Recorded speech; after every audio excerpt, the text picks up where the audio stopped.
রূপসা দৈনিক যুগলের একটা নতুন পর্ব নিয়ে আবার হাজির। আজকের পর্বে আপনাদের সবাইকে স্বাগত জানাই। শুরু করব আজকের পর্ব যেখানে রয়েছে বাংলা ফুটবলের অনেক আপডেটস। প্রথমেই দেখে নেব শ্রী বালাজি নিবেদিত আজকের হেডলাইন্স ফুটবল এক নজরে। Introducing Sri Balaji's highly acclaimed home away from home concept, Panthanivas, situated in Bolpur, amidst the land of Kabiguru Rabindranath Tagore, and with another one under construction in Duas. We are expanding our presence to Digha, Puri, and Ratchak. We are pleased to present luxury apartments and bungalows at an introductory offer price. In Bolpur, prices start from 21 lakhs onwards, while in Duas, prices start from 15 lakhs onwards. Sri Balaji, build with trust.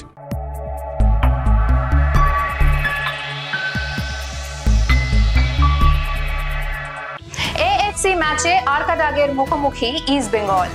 শুরু হলো nursery football league. দ্রুততম গোল শাহিদের। Derby জিতলো east Bengal.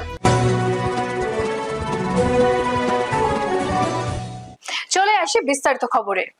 ISL এ শেষ 6 উঠতে না পারলেও শেষ 4টি ম্যাচ অপরাজিত ছিল লাল হলুদ।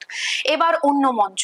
বুধবার এএফসি চ্যালেঞ্জ লিগের কোয়ার্টার ফাইনালে প্রথম লেগে মুখোমুখি তুর্কমেনিস্তানের আরকাদাগ এফসির। অস্কার বাহিনী কি পারলো ঘরের মাঠে জয় তুলে নিতে? আসুন একবার দেখে নিই সেই ম্যাচের ফলাফল। ইস্ট বেঙ্গলের স্বপ্ন পূরণ হলো না। তুর্কমেনিস্তানের আরকাদাগের কাছে 0-1 গোলে হেরে গেল তারা। বুধবার এএফসি চ্যালেঞ্জ লিগের কোয়ার্টার ফাইনালে 0-1 গোলে হারল তারা।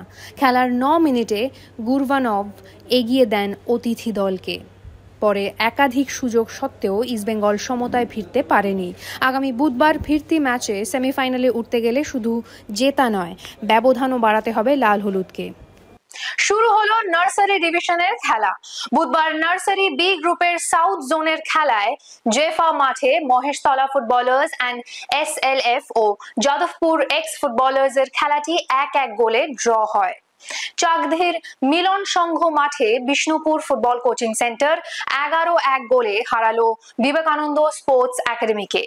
রায়নগর উন্নয়ন সমিতি মাঠে বিজয়গড় ফুটবল ট্রেনিং সেন্টার ও কাশীপুর সরস্বতী ক্লাবের খেলাটি 1-1 গোলে শেষ হয়। চলে আসি পরের খবরে। 9 সেকেন্ডে গোল। হ্যাঁ, ঠিক শুনেছেন। বুধবার চাকধীর মিলন সংঘ মাঠে নার্সারি ডিভিশনের খেলায় বিষ্ণুপুর ফুটবল কোচিং সেন্টারের শাহিদ শেখ 9 সেকেন্ডে প্রথম গোল করে। ডায়মন্ড হারবারের বছর 12-র শাহিদ সম্ভবত কলকাতা ময়দানে দ্রুততম গোলের নজির গড়ল। ছোটদের ডার্বি জিতলো ইস্ট বেঙ্গল। ছোট হোক বা বড়, এই বছরে ডার্বিতে মোহনবাগানের জয় যখন অলিখিত নিয়ম হয়ে দাঁড়িয়েছে, তখন বুধবার বাঁশবেড়িয়া কিশোর সংঘ ময়দানে এআইএফএফ অনূর্ধ্ব 13 সাব জুনিয়র লিগের ফিরতি ডার্বিতে লাল হলুদ 4-1 গোলে হারালো সবুজ মরুনকে। এখন নেব একটা ছোট্ট বিরতি, ফিরে আসবো কিছুক্ষণের মধ্যেই, কোথাও যাবেন না।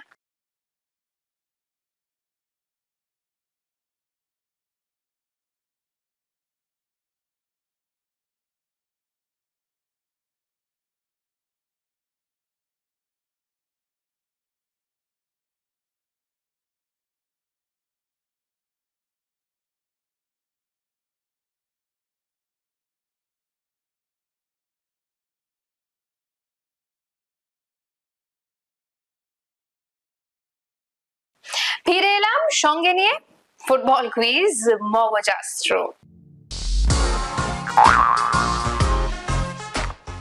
চলুন তাহলে প্রথমেই দেখে নেব গতকালের প্রশ্নের সঠিক উত্তরটি। আমাদের গতকালের প্রশ্নের সঠিক উত্তর হলো প্রথম ভারতীয় মহিলা ফিফা রেফারি হলেন বেন্টলা দিকত। এই প্রশ্নের সঠিক উত্তর দিয়েছেন ফেসবুক পেজে অরিজিৎ গাঙ্গুলি। আপনাকে ধন্যবাদ। চলে আসি আজকের প্রশ্নে। আজ নার্সারি লিগে 9 সেকেন্ডে গোল করে শাহিদ শেখ। মোহাম্মদ আকবর 7-এর দশকে 16 সেকেন্ডে গোল করেন। তার আগে 5-এর দশকে কলকাতা ফুটবল লিগে 30 সেকেন্ডে গোল করেন এক ফুটবলার। আমাদের আজকের প্রশ্ন, সেই 30 সেকেন্ডে গোল করা ফুটবলারটির নাম কি? কি উত্তরটা জানা আছে? তাহলে কিন্তু একদম দেরি করবেন না, কমেন্ট বক্সে লিখে ফেলবেন। আজকের ভিডিওটি যদি ভালো লেগে থাকে তাহলে ভিডিওটিকে শেয়ার করুন এবং আমাদের ফেসবুক পেজটিকে ফলো করুন। ফুটবলের এমন আরো খবরাখবর পেতে আমাদের ইউটিউব চ্যানেলটিকে সাবস্ক্রাইব করুন এবং বেল আইকনটি প্রেস করুন। আজ তাহলে এখানেই শেষ করছি, আবার দেখা হবে আগামীকাল একটা নতুন পর্ব নিয়ে। শুভরাত্রি।